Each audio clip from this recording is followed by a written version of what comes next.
Walaupun PSBB di Jakarta udah selesai dan penerapan new normal sudah dimulai, tapi kok kalau ngeliat kasus COVID yang belum turun tanpa henti, gue ngerasa kalian butuh banget deh buat memahami gejala COVID lebih detail lagi.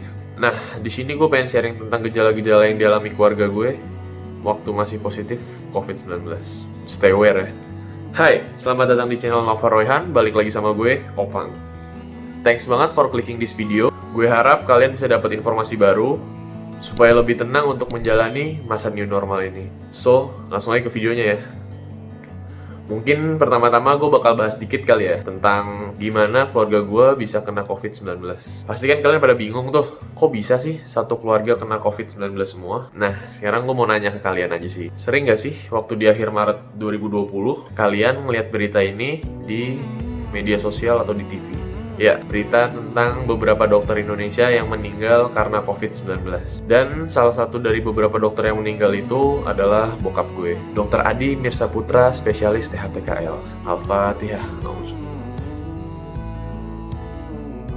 Nah, jadi emang almarhum bokap gue tuh praktek di 3 atau 4 tempat di daerah Bekasi. Sebenarnya gue juga gak paham sih tertular dari mana, karena emang bokap gue tuh masih aktif praktek sampai 2 hari sebelum dia meninggal. Jadi dari situlah kenapa keluarga gue bisa tertular COVID-19. BTW disclaimer ya, gue tuh sekarang bikin video di tanggal 14 Juni 2020. Nah, dan ini adalah surat pernyataan gue sembuh dari tanggal 18 Mei 2020. Jadi alhamdulillah gue udah sembuh dari COVID-19 dan sekarang sama kayak kalian pastinya udah mulai masuk kantor lagi. Ya walaupun dengan penerapan sistem new normal sih sekarang. So gue mau sharing aja tentang keresahan gue di masa transisi ini. Langsung aja ya. Jadi mulai tanggal 8 Juni 2020 ini masa transisi menuju new normal sudah dimulai. Kalau lu lihat fasilitas umum kayak mall, kantor, tempat ibadah dan lain-lainnya, pasti udah banyak banget deh aturan dan garis-garis untuk physical distancing. Ya pastinya wajar sih itu harus dibuat supaya kegiatan kayak ngantor, beribadah, jualan dan sebagainya bisa dimulai kembali. Walaupun di masa transisi ini dilakuinnya secara bertahap, tapi kalau ngelihat jumlah kasus baru COVID-19 di masa transisi ini kok serem banget gak sih?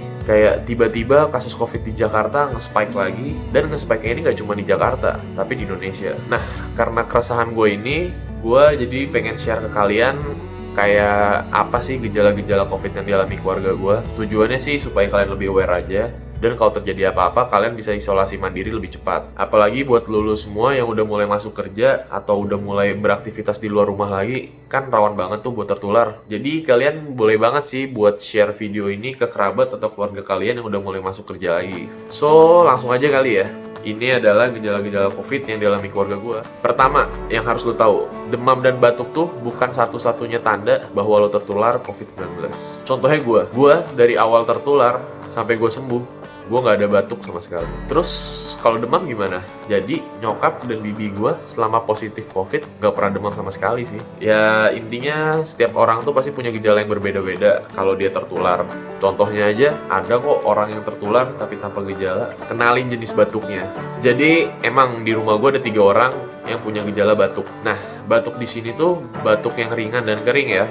Jadi tenggorokan lo tuh kayak gatel banget dan gak ada dahaknya sama sekali. Dan anehnya nih, gila, batuknya itu kayak lama banget sembuhnya, sumpah. Ada kali 1 bulan lebih itu baru sembuh. 3, radang super sakit banget. Jadi selama positif COVID-19 cuma gejala radang yang gue alamin. Tapi nih, serius deh, radangnya itu parah banget. Jadi kayak lu nelan dikit nih, sakit banget parah. Dan sakitnya tuh kayak ada besetan gitu loh di tenggorokan lo. Jadi kayak panas, perih, aus terus, dan nyeri banget. Serius deh, nggak bohong gue. Keempat, lu bakal tidur sekitar 11 jam per hari. Serius deh, jadi gampang banget capek pas lagi positif COVID tuh. Gue juga nggak ngerti kenapa. Jadi seminggu setelah almarhum meninggal, kegiatan gue kan cuma istirahat, makan, berjemur paling kan, sama paling kayak main HP di kasur, nonton series di kasur. Tapi anehnya tidur gue tuh 11 jam, bener-bener 11 jam. Jadi kayak gue tidur jam 10, bangun jam 5, terus aktivitas dikit, tidur lagi jam 9, bangun jam 10, terus nanti jam 2-an tidur lagi sampai jam 3. Udah kayak gitu banyak banget tidurnya. Gue juga nggak ngerti kenapa, padahal kegiatannya itu cuma di kamar doang, istirahat, tapi ngantuk mulu.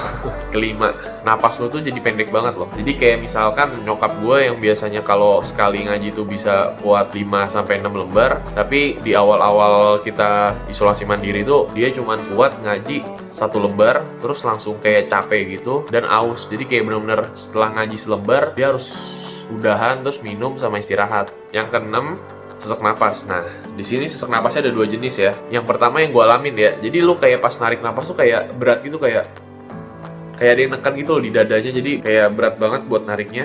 Terus buat normalinnya, jadi gue harus rebahan di kasur, terus kayak fokus gitu buat ngelakuin teknik pernapasan Wim Hof. Nanti gue bikin deh di next video apa sih pernapasan Wim Hof itu. Terus yang kedua yang dialamin abang gue, jadi abang gue tuh pernah lagi malam tidur, tiba-tiba sesek kan. Terus pas sesek dia langsung bangun, langsung kayak nyoba narik napas panjang. Nah pas mau narik napas panjang tuh, tiba-tiba di sini kayak sakit itu ketekan, dan akhirnya dia harus ngembusin napas lagi. Kayak kalau misalkan gue kan pakai pernapasan Wim Hof tuh bisa narik panjang, terus dihembusin pelan-pelan. Kalau dia tuh pas lagi mau narik panjang di awal, tiba-tiba sakit banget dan dia harus ngebuang napas lagi. Nah, yang terakhir, hidung lu nih kayak bakal mampet gitu. Tapi anehnya kan kalau flu kan kayak lu rebahan atau minum air hangat atau lu buang ingusnya, hidungnya kan biasanya bakal plong lagi. Nah, kalau di sini tuh kayak hidung lu tuh kayak lubang hidung lu tuh kayak menyempit gitu loh. Dan biasanya tuh hidung gue kayak nyempit gitu pas gue mau tidur, bre. Jadi paling itu aja sih. Di sini gue pengen share aja ke kalian gejala-gejalanya supaya kalian tuh lebih paham dan lebih ngerti dan pastinya lebih tenang. Tapi inget ya, stay aware. Ya jadi tetap hati-hati juga, tetap ikutin semua aturan yang dibuat dan juga jangan nyepelein, intinya buat ngejaga orang-orang di sekeliling kalian pastinya. Terus mungkin gue paling sih niatnya next video pengen sharing tentang best practice yang gue lakuin selama isolasi mandiri dan juga beberapa kebiasaan yang kebentuk di keluarga gue untuk menjalani new normal ini sih paling. Ya jadi subscribe ya buat update next video.